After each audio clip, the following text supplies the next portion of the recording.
تلنگانہ قانون ساز کونسل کے رکن عامر علی خان نے حیدرآباد کے پرانے شہر میں میٹرو ٹرین کی تعمیر سے متاثر ہونے والے جائیدادوں کے مالکین کو مناسب معاوضہ دینے کی خواہش کی ہے۔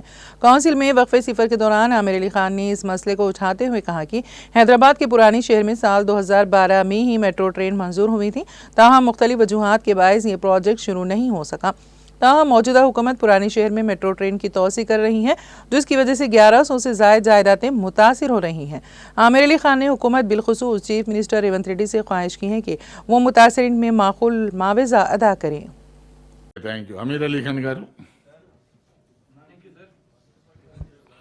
تھینک یو چیئرمین صاحب 2012 میں حیدرآباد میٹرو ریل کی تعمیری کاموں کا آغاز ہوا تھا اور اسی وقت پرانے شہر کی راہداری کو اس منصوبے میں شامل کیا گیا تھا، لیکن مختلف وجوہات کی بنا پر اس میں تاخیر کے بعد اب 7.5 kilometre Mahatma Gandhi bus station سے چار مینار پر کام شروع ہو گیا جا رہا ہے۔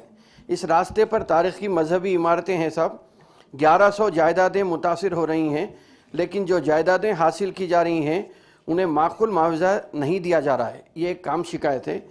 اگر ریئل ٹائم ڈیٹا نکال کے انہیں چیئرمین صاحب جو جائیدادیں متاثر ہو رہی ہیں وہ تجارتی کمرشل علاقہ ہے، اسی لیے اگر پرانے شہر کی جائیدادوں کے اوپر جو اونرز ہیں ان کے اوپر اگر آپ کے ذریعے سے میں ریاستی حکومت کو بالخصوص چیف منسٹر صاحب سے اس بات کی خواہش کرتا ہوں کہ اس راہداری پر موجود جائیدادوں کے مالکین کو معقول معاوضہ کی ادائیگی پر غور کریں تاکہ پرانے شہر کی ترقی کے سلسلے میں انتہائی اہمیت میں حامل اس پروجیکٹ کو جلد مکمل کیا جا سکے۔ تھینک یو سر، شکریہ سر۔